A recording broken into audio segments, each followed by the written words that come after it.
তো এইবার আমরা কি করবো, এটা লাগানো না তো চলো আচ্ছা লাইটটা বুঝে নাও দাঁড়াও, যে এটাকে বলে প্রেসার গেজ, এটাকে বলে কম্পাউন্ড গেজ, এই মিডিলের পাইপটা হচ্ছে ফ্রি পাইপ।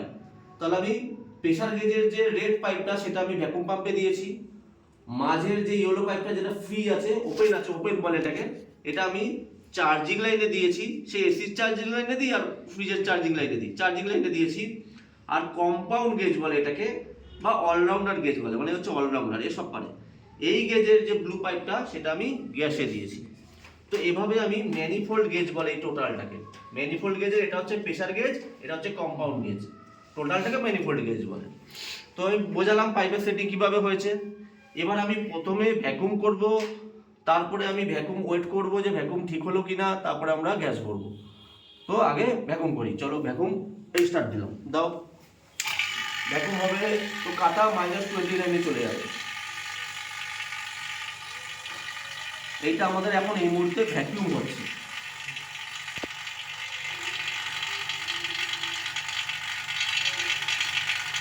যেমন যেমন করে ভ্যাকুম হবে, ভেতরের হাওয়া বেরোবে, তেমন তেমন করে পাম্পের আওয়াজটা একটু কমে কমে আসবে। আমরা বুঝতে পারবো ভেতরে আর হাওয়া হয়তো নেই বা কম আছে।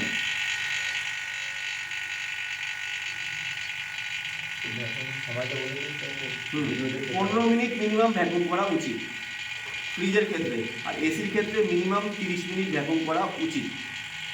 বাকি সেমই, কিন্তু এসিটা যেহেতু লাইনটা অনেক বড় থাকে ইনডোর থেকে আউটডোর, তাই এসির ক্ষেত্রে আমরা ভ্যাকুমটা একটু বেশি সময় ধরে করব। কেন ভ্যাকুম পাম্প কী করে, শুধু ভেতরের হাওয়াটাই বার করে না, এই যে পুরো লাইনটা থাকে এর মধ্যে ময়েশ্চার থাকে, সেই ময়েশ্চারটাকেও টেনে বার করে দেয়।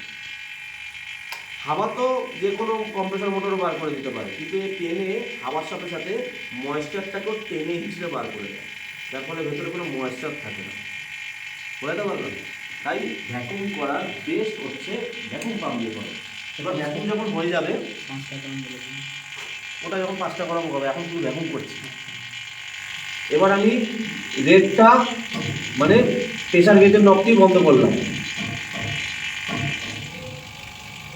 বন্ধ করার পরে আমরা ভ্যাকুম পাম্পটা বন্ধ করে দেবো। যখন ভ্যাকুম হয়ে যাবে, সমস্ত বায়ু বেরিয়ে যাবে, তখন আমরা নবটা বন্ধ করে 15 থেকে 20 মিনিট ওয়েট করব। অনেকে 10 মিনিটও করে, সেটা অন সিচুয়েশন দেখে নেবে। এবারে যদি কাটা -29 দাঁড়িয়ে থাকে, তাহলে বুঝবো পুরো সিস্টেমটা যে ভ্যাকুম করলাম এখানে কোথাও লিক নেই। আর যদি দেখি কাটা আস্তে আস্তে হালকা হালকা হালকা করে উপরে উঠছে, তাহলে বুঝবো কোথাও না কোথাও থেকে হাওয়া ঢুকছে, তার মানে কোথাও না কোথাও লিক আছে। ঠিক আছে, এটুকুই থাক।